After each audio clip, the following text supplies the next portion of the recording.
Hello friends, welcome back to my channel. Last video நம்ம என்ன பார்த்தோம்? இந்த UI மட்டும் தான் கிரியேட் பண்ணோம். ஓகேவா? In this video we are going to see about question add பண்ண போறோம். ஓகேவா? ஸோ question ஆட் பண்ணணும்னா என்ன பண்ணணும் அதுக்கு? ஓகே, இங்க பேக் எண்ட் கிரியேட் ஆகுது, டேபிள் நேம் கிடைச்சிருச்சு. அந்த டேபிள் நேமை நம்ம என்ன பண்ணணும்? அந்த டேபிள் நேமை இங்கே ஒரு என்ட்ரி கிரியேட் பண்ணியிருக்கோம்ல, அதில் இன்சர்ட் பண்ணணும். ஓகேவா? நான் எதுக்குன்னு சொல்கிறேன். Table name entry dot insert 0 index என்னென்னா டேபிள் நேமை இன்சர்ட் பண்ணுறேன். இந்த லைன் என்ன பண்ணுதுன்னு பார்க்குறீங்களா? இப்போ வந்து எனக்கு கிரியேட்லாம் ஆக வேணாம். ஓகேவா? ஜஸ்ட் இன்சர்ட் மட்டும் பண்ணணும். ஓகேவா?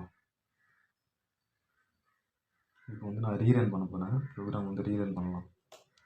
ஓகே, இங்கே வந்து நான் கிரியேட் கோயிஸ் கொடுத்துட்டு நான் இங்கே வந்து விஜய் நான் கொடுத்தேன்னா கிரியேட்டுன்னு இருக்கா, இங்கே வந்து விஜய்னு ஆட் ஆகுது பாருங்கள். நான் எதுக்குன்னு சொல்கிறேன். நீங்கள் அப்படி இல்லைன்னா இந்த என்ட்ரி இருக்கு இல்லையா, அந்த என்ட்ரி வந்து நீங்கள் லேபிளாக கூட கிரியேட் பண்ணுவீங்க. அதை வந்து எப்படி நான் கெட் பண்ணுறதுன்னு நான் சொல்கிறேன். ஓகேவா? லேபிளாக கூட கிரியேட் பண்ணிக்கோங்க. இங்கே வந்து டெக்ஸ்ட்டு என்னவாக இருக்கணும்னா, டெக்ஸ்ட்டு வந்து என்னவாக இருக்கணும்? ஓகே, 1 மினிட் இருக்குங்க. டெக்ஸ்ட்டு வந்து டேபிள் நேமாக இருக்கணும். இதிலேருந்து எடுத்துருங்க. ஓகேவா? இன்சர்ட்லாம் பண்ண வேணாம். அந்த டேபிள் நேமை நம்ம கெட் பண்ணணும் இப்போ. ஓகேவா? டேபிள் நேமை நான் கெட் பண்ணிட்டேன். ஓகே, 1 மினிட் இருங்க. சி கொடுத்துட்டு ரன் பண்ணுறேன். நான் இங்கே என்ன நேம் கொடுக்குறேனோ அதே நேமு இங்கே வந்துடும். எனக்கு என்ட்ரியாக லேபிளாக இங்கே வந்துடும். ஓகேவா? ஸோ அலைன்மெண்ட்லாம் சேஞ்ச் ஆகிருக்கு, அதெல்லாம் அப்புறமா பார்த்துக்கலாம். ஓகேவா? இப்போ வந்து நான் கெட் பண்ணிட்டேன்னா அந்த டேபிள் நேம் அந்த டேபிள் நேமுக்குள்ளே தான் நம்மளுடைய கொஷின்ஸ்லாம் ஆட் ஆக போகுது. ஓகேவா? கொஷின்ஸ் ஆட் பண்ணுறதுக்கு என்ன பண்ணணும்?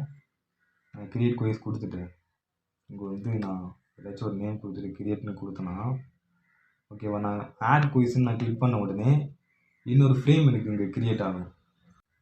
ஆட் கொயிஸ்ன்னு நான் கொடுக்கும்பொழுது என்ன ஆகணும் அப்படின்னா, ஒரு கமாண்ட் நான் இங்கே கொடுக்க போகிறேன். இந்த பட்டனில், ஆட் கொயிஸ் பட்டனில் கமாண்டு செல்ஃப் டாட், அது வந்து ஆட் கொயிஸ், இது வந்து ஆட் கொஷின். ஓகேவா? Add question. ஓகே, ஆட் கொஷினே போதும். அந்த ஃபங்க்ஷனுக்கு டிஃபைன் பண்ண போகிறேன் இங்கே. ஓகேவா? Add question. ஓகேவா? ஆட் கொஷினில் என்ன பண்ணணும்னா ஒரு ஃப்ரேம் கிரியேட் ஆகணும். ஓகேவா? என்ன ஃப்ரேம்னா self dot add question frame. ஓகேவா? ஆட் கொஷின் ஃப்ரேமு ஒரு ஃப்ரேம் கிரியேட் ஆகணும். என்ன ஃப்ரேம் அப்படின்னு பார்த்தீங்கன்னா, அது எதில் கிரியேட் ஆகணும்? Self dot add quiz frame 1ல். ஓகேவா? ஹைட் வந்து என்னவாக இருக்கணும்? ஹைட் வந்து இந்த சேம் திங் 100 இருக்கணும். ஓகே, 150 இருக்கும். ஓகேவா? அண்டு வித் வந்து சேம் திங் 1000 தான். ஓகேவா? பார்டர் வந்து 2 அண்ட் ஆல்சோ ரிலீஃப் வந்து க்ரூ. பிஜி வந்து லைட் க்ரீன். ஓகேவா? லைட் க்ரீனாக இருக்கட்டும். And also self dot add quiz frame வந்து டாட் பேக்குன்னு கொடுத்துக்கலாம். ஜஸ்ட்டு கண்ட்ரோல் கொடுத்துட்டு ரன் பண்ணுறேன். இப்போ வந்து கிரியேட் குயிஸ் கொடுத்துட்டு நான் ஏதாச்சும் ஒரு நேம் கொடுத்துட்டு கிரியேட்னு கொடுத்தேன்னா நெக்ஸ்ட் ஆட் குயிஸ் கொடுக்க போகிறேன். ஒரு ஃப்ரேம் கிரியேட் ஆகிருக்கு. இந்த ஃப்ரேம்குள்ளே தான் என்ன பண்ண போகிறோம்? என்னென்ன ஆட் ஆக போகுதுன்னா, இங்கே பாருங்கள், நம்ம ப்ராஜெக்டில் என்னென்ன இருக்குன்னு பாருங்கள். இங்கே பாருங்கள், டைப் கொஷினு, ஆப்ஷன்ஸு, ஆன்சரு, இதுதான் நம்ம ஆட் பண்ண போகிறோம். ஓகேவா? ஸோ இதை மட்டும் நெக்ஸ்ட் வீடியோவில் பார்ப்போம் friends. Thank you. See you next video.